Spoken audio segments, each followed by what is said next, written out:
Hello. We'll be starting in less than a minute.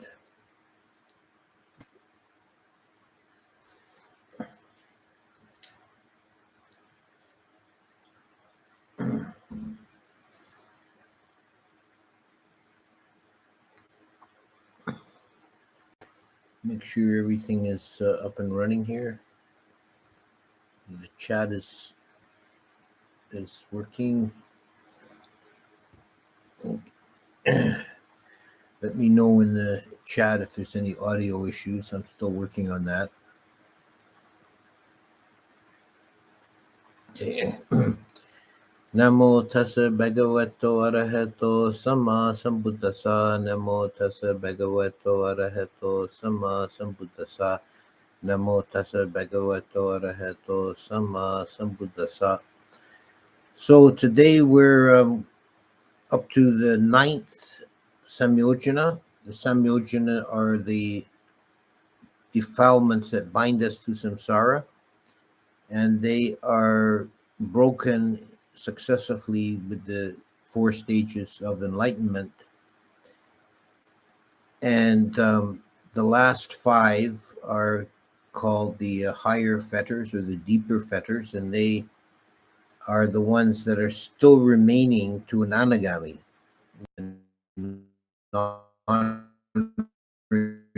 Is someone who is just short go, and we've already dealt with the 2 forms of the desire for existence or being and the I am conceit, asmimana. And today we're going to talk a bit about uddhacca, restlessness. This is also included in a somewhat modified form in the list of the 5 nivaranas, the hindrances that obstruct one or block one from entering jhana. In that case, it's combined with kukucha. So we have uddhacca, kukucha. Kukucha is anxiety, and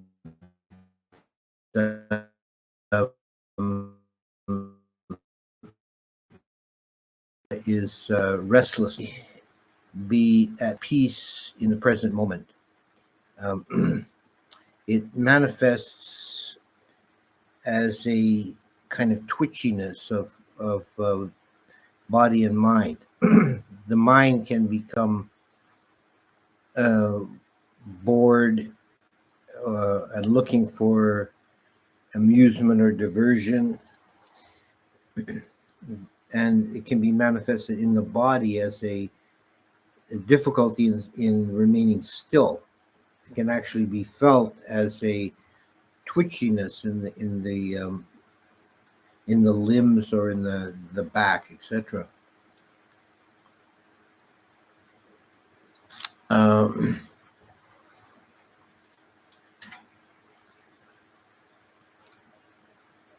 Uddhacca or restlessness is a very common issue in meditation. To know, you shouldn't be too hard on yourself if you experience restlessness.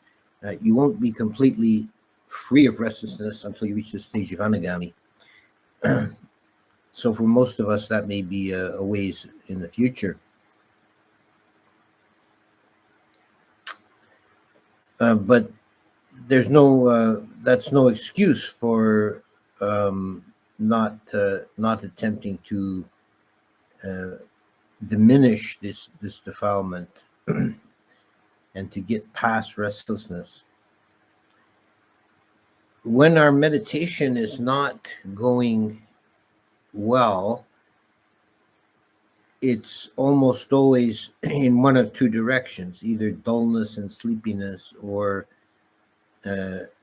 restlessness and agitation. So the mind either becomes dull and sleepy, or it becomes jumpy. to force oneself to remain still in the body to begin with, even though it's difficult at that point, and to make an effort at stillness in the mind. Remember that samadhi is best defined as stillness or stability, non-wavering. So restlessness is the enemy of samadhi, and it can be defined as a weakness or a lack of samadhi. This experience is restlessness. One thing to always remember is that you cannot defeat restlessness by giving into it and appeasing it. Very often, a meditator who is experiencing restlessness will think of various excuses why he or she should be doing something else than sitting still. The mind will come up with all kinds of projects or ideas. No, I should really go for a long walk, then I'd feel better and I'd be able to meditate. Or maybe I should get up and clean the kuti really well. And there's no end of things that the mind can come up with. Or failing that, even if the person has enough self-discipline to sit still, the mind may concoct various ideas, formations, mental projects, planning, building things in the mind. All these are manifestations of restlessness. And giving into them, succumbing to them, never cures restlessness. It will just come back again and again. You have to force yourself to be still. Beginning with bodily stillness, and then this will be the first step into taming the mind. One of the places where restlessness manifests in meditation is listed in the stages of insight, the 24 stages of Vipassana meditation. One of the final stages, the critical one, the last stage that a meditator can reach by effort, is equanimity about formations. And it's stated that equanimity about formations, which is very pleasant, peaceful state in which no effort needs to be applied, meditation is perfect on its own. If the person does not realize nibbana in that condition, then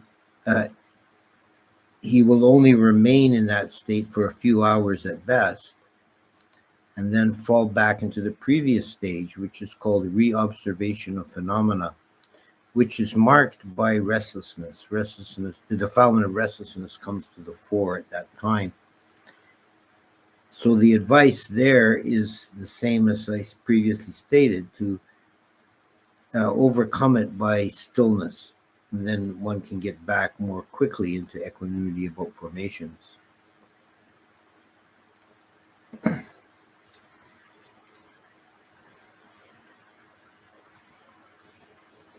Generally in the life, as well as in the narrow range of formal practice, restlessness manifests in many ways. The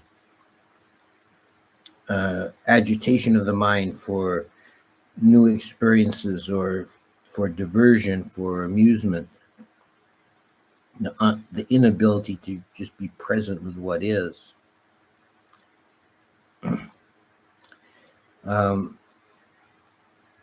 There's a story Ajahn used to tell about the dog with mange, and it would make him very itchy. And he would lie under the steps and get itchy, and he'd scratch himself, and he'd think, this is a really itchy place. I think I'll go somewhere else. And he goes and lies out on the yard. And itchiness returns, and he says, "Oh, this yard is just as bad. I have to find another place." And he keeps going from one place to the other, but the itchiness never goes away. So this is a good metaphor for the person who is inherently restless. They're always seeking to change their location or their circumstances or various accoutrements in order to relieve their suffering, but the suffering always returns.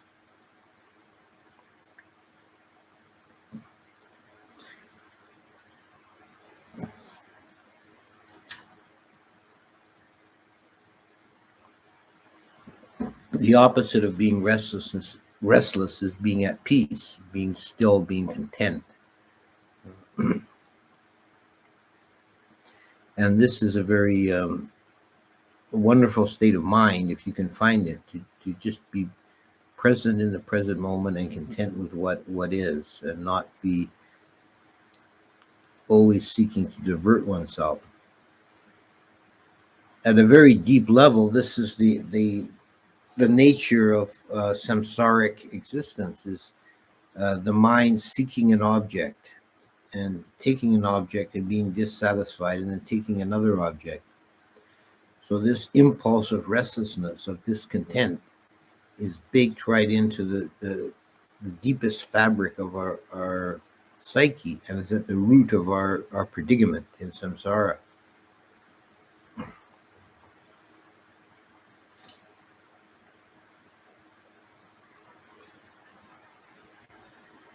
And the fact that this defilement is only overcome by the anagami is an illustration of just how deeply rooted it is. It's not something superficial or trivial in the mind. This restlessness is at the very core of our existence in samsara. The impulse of the mind to take an object, and because the object is dukkha, it's inherently imperfect, it's inherently incomplete. The mind is left wanting and will then reach out agitatedly for the next object. And this continues again and again, moment by moment. So this restlessness could be seen as an important component of the driving force of samsara.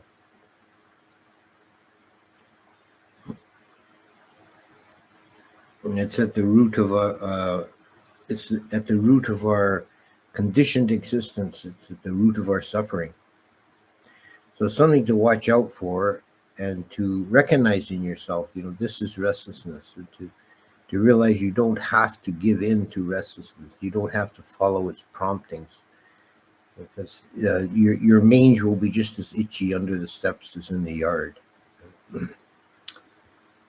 Okay, so I think that about covers the topic. I don't really have much to say about that today. We'll now turn to the chat. Let me just get this up here. I see there's some questions already. What do you think about this? If the good is the baseline and all bad things represent a lack of good, maybe our existence is merely manifested by this illusory reality.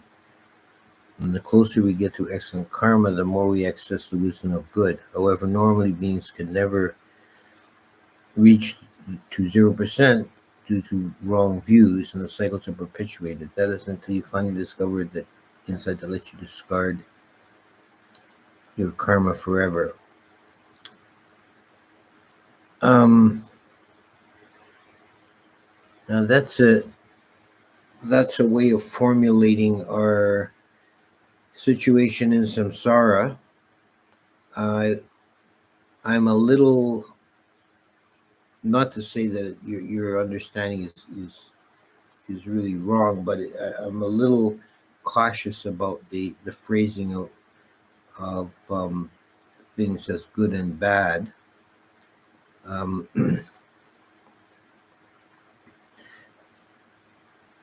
The reality of samsara is essentially is dukkha, which is neither good nor bad.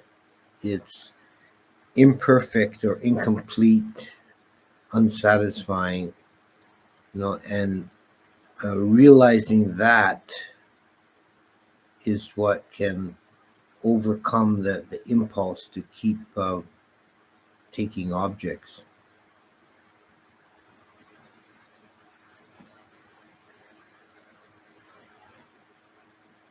The next one. I think of it as milk boiling over the pan when you take the lid off. You just have to wait it out for your brain to cool off. That's an interesting visual. Yeah, it's similar to that. You take the lid off and it's boiling, and you just let it cool. If you keep agitating it, it doesn't help.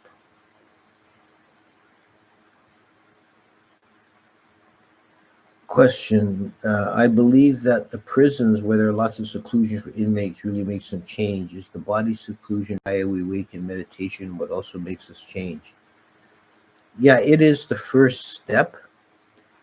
Kaya wake or bodily seclusion is the first step, and that just basically means, as the Buddha says, he goes to a secluded place, and an empty hut or a pile of straw or a forest, the root of a forest tree.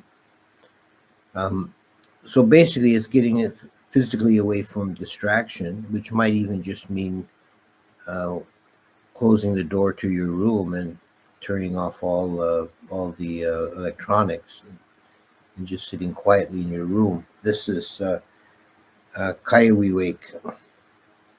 I think it was Pascal who said that most of the problems in the world come about because people are not content to just sit quietly in their room. Now, but having Kaya wake is only the first step, because then one must work on Chitta wake, which is the quietness of the mind. You can go into your room and close the door and sit quietly, but your mind might be running 100 miles an hour with various schemes and ideas and fantasies, and it can take some time to calm that down. But then, and this is all relates to the theme of restlessness. We're overcoming restlessness of the body, then of the mind. And the deepest form of viveka is seclusion from existence. The upadi vivek, the seclusion from the process of samsara. Off-topic question: what to do when one's about to lose hope about life and sees everything dark? My advice there would be two things. One is in terms of meditation, to develop meditations that brighten the mind, such as metta, Devanusati, Buddhanusati, and any form of meditation that is expansive and brightening to the mind. But meditation on its own it really is probably insufficient to get one out of despair like that. I would advise more important, getting out of your self-obsession and get out into the community and to do some service, volunteer at a soup kitchen or something like that. Get out and serve others.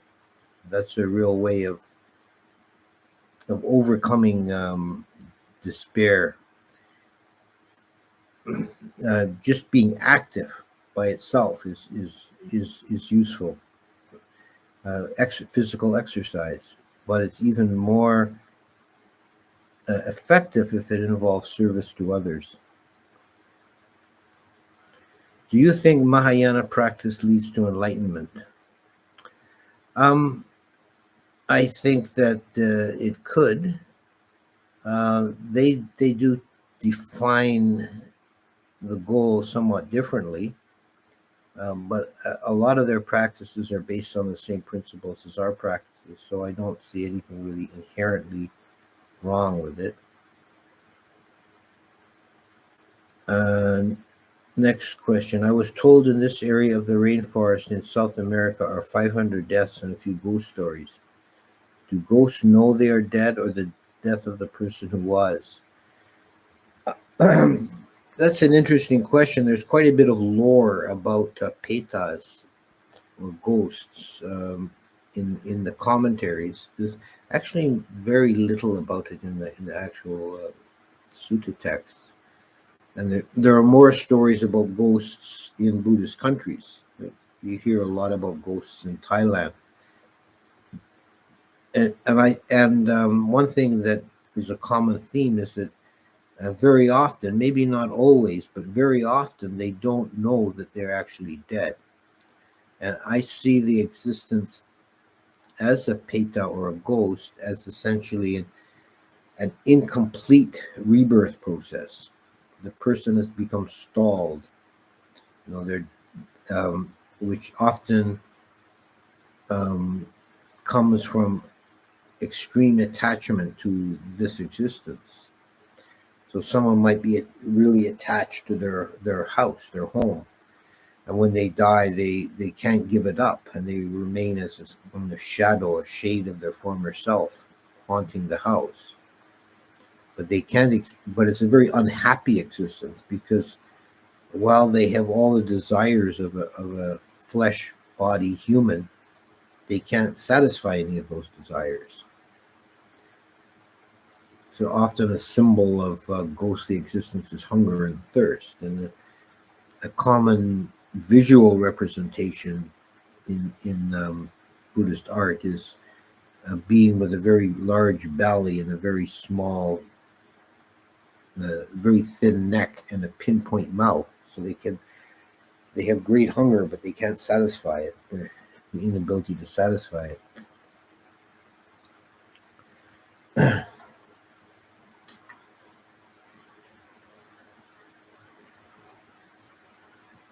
Another, according to the stories that one hears in Thailand, another common way in which a person becomes a ghost is if they die very suddenly, say by violence or by an accident.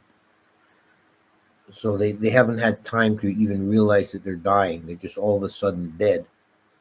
And this can cause confusion and they don't know that they're dead.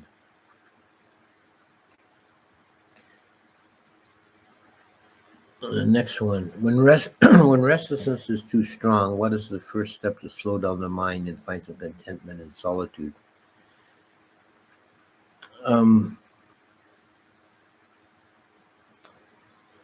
Well, this is where samatha meditation is the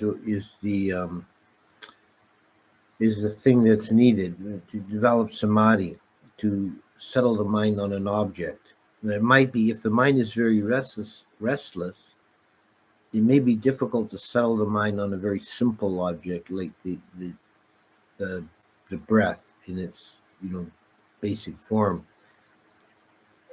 The mind may need a slightly more complicated object. So, for example, using a mantra, like in Thailand, they use the 2-syllable mantra Buddho with the breath, or counting the breath,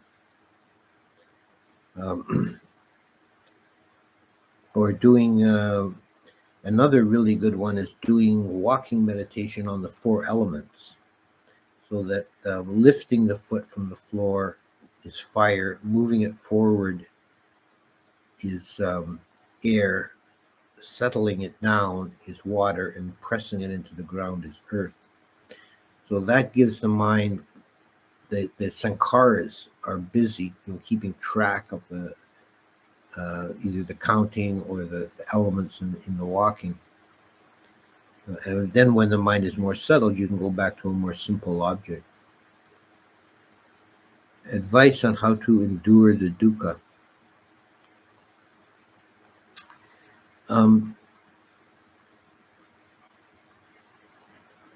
Yeah, well, that's the whole.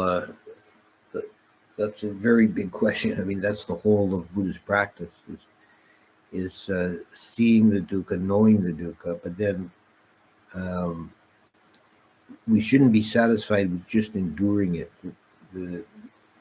We have to get beyond that to transcending it, to escaping it by approaching the transcendental.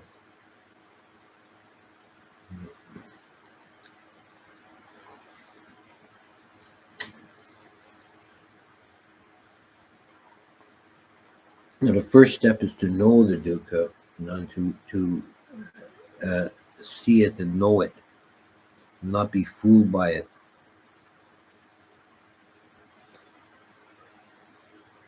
I could see how noting restlessness, like in Mahasi method, could be helpful with restlessness. Yes, that's a good one.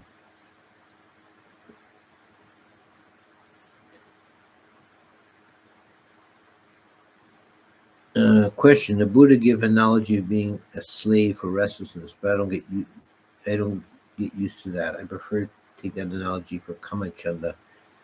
Could the analogy of being in debt be restlessness?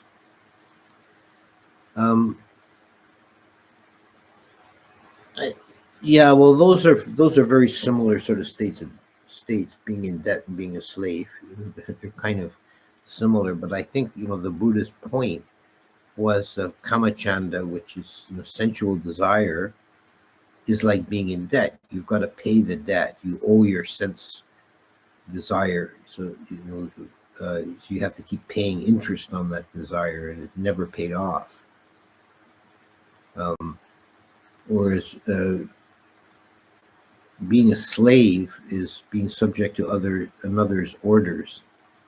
So restlessness is like your master telling you, get up, go for a walk, read a book. And and if you keep giving into it, then you remain slavery. Isn't Hungry Ghost a real part of Pali Canon? Yes, it is. Peta is mentioned in the canon several times, but it isn't really described in any details except in the commentary. It's actually there are very few references to Peta existence, and they're quite general in the canon. An interesting example of that is in the Samyutta Nikaya. There's a series of short suttas where Sariputta sees, was it Sariputta or Moggallana? I think it's Sariputta. Sees various kinds of ghosts, a skeleton ghost and the headless ghost, and various kinds of ghosts. And then the Buddha tells him what's the cause for that person being reborn in that realm. And one of the interesting details is that in the actual text of the suttas itself, they're never called Peta. It says just he saw a headless being, or he saw a skeleton. And it's the commentary that calls him a Peta. There's a whole book of the Peta Watu, which is stories of the Peta realm. But that's except for the short verses that open each story. The stories themselves are from the commentarial period.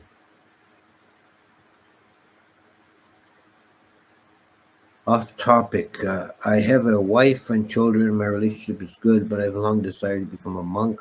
Other stories of peaceful divorce with the goal of becoming a monk. Yeah, there are cases of that.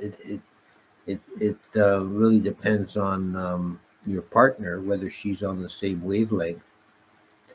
Um, if you wish to leave the relationship and become a monk, and she's not on board with that, she's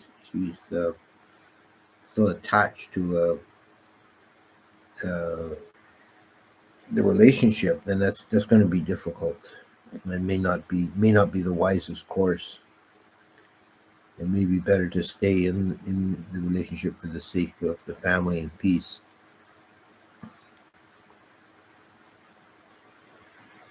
So if ghosts believe they're still alive, what is it that believes is alive?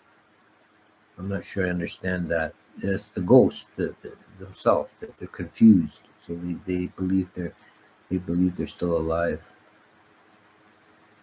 What is your opinion on Zen Buddhism? I find it quite intriguing. I like a lot of the Zen literature, particularly Dogen. Uh, I think that in modern times, the actual practice of Zen uh, has in a large part of the Zen tradition has become corrupted. Uh, the purest form of Zen I understand around is Korean Zen. Japanese Zen was corrupted at the time of the Meiji Restoration, but the school itself, it was an attempt at, by the look of it, to get back to the purity of the original practice and cut through a lot of the flourishes of late Vajrayana. Why can I attain jhana but not stream entry? The sutta makes it seem stream entry is easier than jhana. No, I don't. Um, I don't think that's really the case. And I think partly it depends on individual disposition. Uh, some some people may find samadhi, deep samadhi, very difficult, but they easily penetrate nature's reality. But I think for most people, jhana is somewhat more attainable than stream entry. How do you move up or down the five realms? Um, by karma. Uh, the way you live your life will determine which realm you're born in the future. If you live like an animal, and never rise above the animal passions in your life, um, never take any interest in spiritual matters, and just live for satisfying the body, then that's a way of approaching an animal-like existence in this life, and then when you die, you would likely be reborn in the animal realm. Alternately, if you live a very refined life with a lot of good morality and generosity and gentleness and refinement in your being, then you're living like a dewa already. And when you die, you'll become reborn in the dewa realm.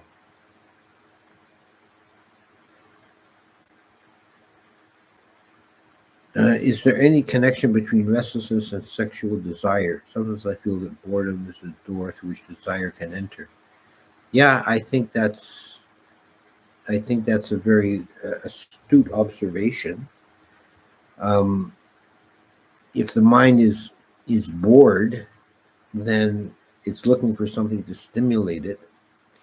And what is more stimulating to a dull mind than a kind of a sexual fantasy? Is a way of that the mind has for diverting itself and kind of feeling more alive.